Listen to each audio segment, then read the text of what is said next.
Hey guys, got another good one for you today. Going back to the 80s, we're doing Knight Rider.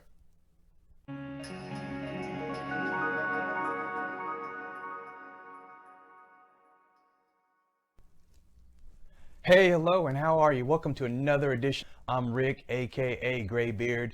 I always go back to the 70s, 80s, 90s, early 2000s, movies, TV shows. And speaking of TV shows, I have a really good one for you. We're going down memory lane. We're doing Knight Rider. And without further ado, let's get into it. Okay, so Knight Rider is an American action crime drama television series, and it was created and produced by Glenn A. Larson. You know, the same guy that did Battlestar Galactica and Buck Rogers. Yeah, that guy. More on those to come. Anyway, this series was originally broadcast on NBC, and it ran from 1982 to 1986. Wait a second, 1982? I was 12 years old then. God, I'm so fucking old. Anyway, the show stars David Hasselhoff as Michael Knight. He's a high-tech modern crime fighter assisted by KITT, K-I-T-T, an advanced, artificially intelligent, self-aware, and nearly indestructible car. So in this series, self-made billionaire Wilton Knight rescues police detective Lieutenant Michael Arthur Long after a near-fatal shot to the face and gave him a new identity by plastic surgery and a new name, Michael Knight. Wilton selects Michael to be the primary field agent in the pilot program of his public justice organization, the Foundation for Law and Government, or FLAG, if you want to call it that. Now, assisting Michael and heading FLAG is Devin Miles, who provided Michael with directives and guidance, and Dr. Bonnie Barstow. She was the chief engineer in charge of KITT's care, as well as a technical assistant to Devin. Now in season 2, April Curtis was the assistant. Okay, so this car that they used for KITT in the series is a customized 1982 Pontiac Trans Am, and it costed around $100,000 to build. And believe me, friends, there have been a lot of great TV and movie cars, especially back in the 80s.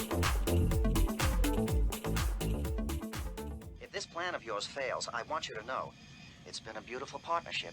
The feeling is mutual, pal. The feeling is mutual. Remember when I mentioned this show was created by Glenn Larson? You can tell when you look at KITT and those Cylons from Battlestar Galactica. Glenn A. Larson loved that red light.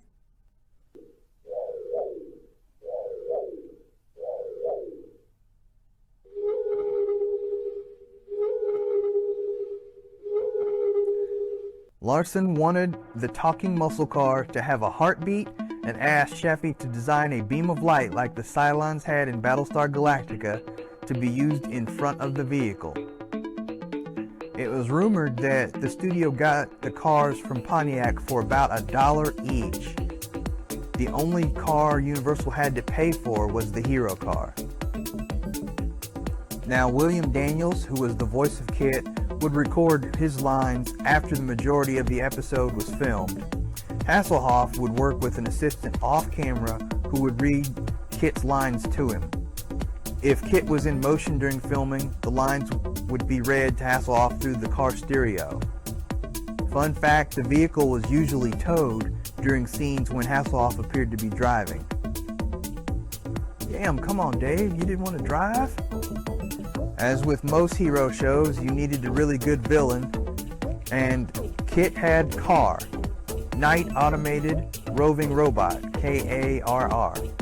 And in season 1, it was virtually identical to KITT. The only interior change was a light green voice modulator with separate bars instead of the red flashing square that KITT used. And of course, there's that Knight Rider theme song. Everybody knows the Knight Rider theme song by Stu Phillips. Knight Rider, a shadowy flight into the dangerous world of a man who does not exist.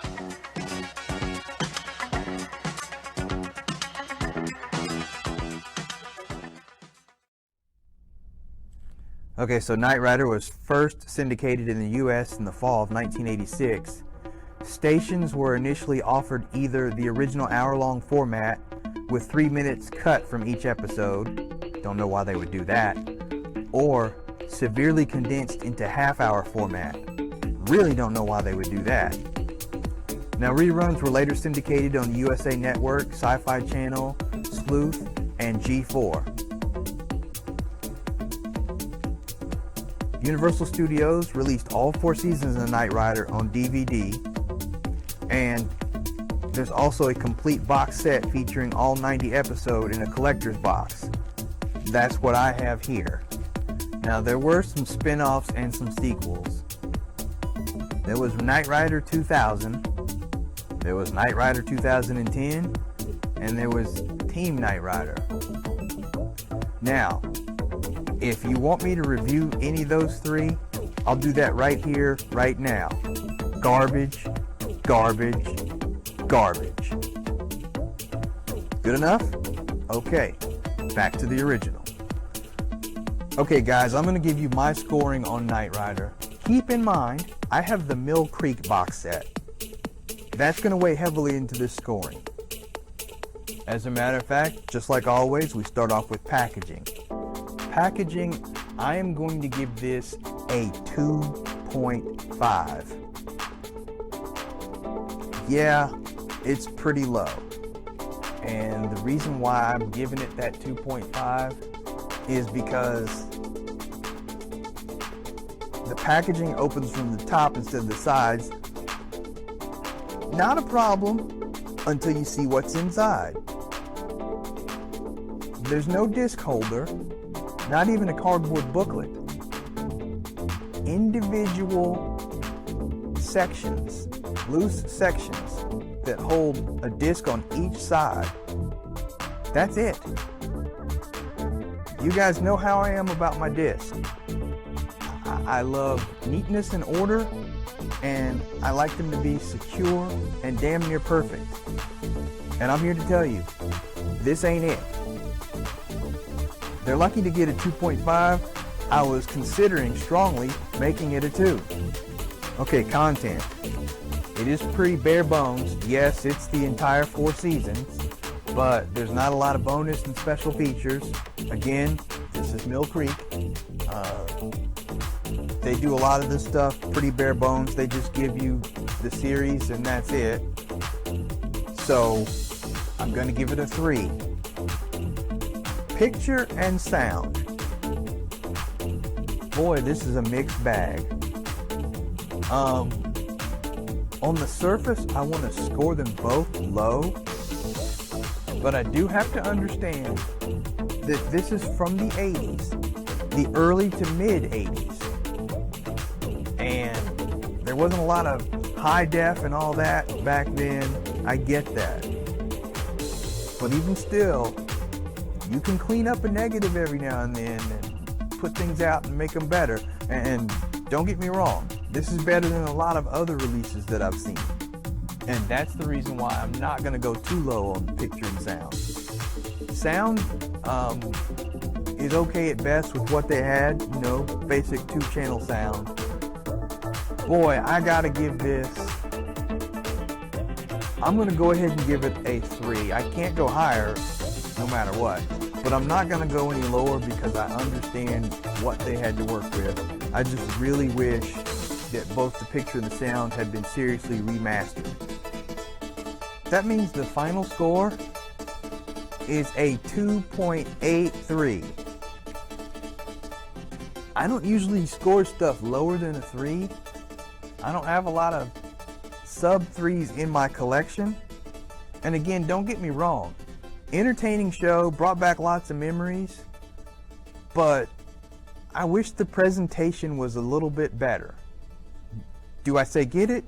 Yes. Take that trip down memory road. Stream it, buy it, whichever. But don't be disappointed if all you get is all you get, because there's nothing more. End of the day, I love nostalgia. That's why I do this channel.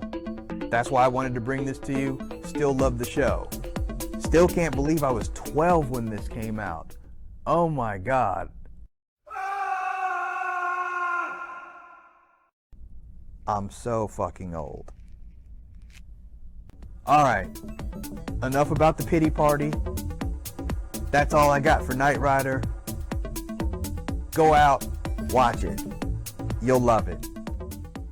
Okay, that's all the time we have for today, but I really appreciate you guys watching. Please, if you haven't already, subscribe, like this video, and comment. Let me know what you think. Let me know what your favorite 80s TV show was. Let me know if you like Knight Rider, if you liked A-Team, Dukes of Hazzard, all those good shows. Got a lot more content coming to you. Make sure that you hit the bell for notifications when you subscribe. That way you never miss a video. And as always, stay positive, stay blessed. I'll see you again soon.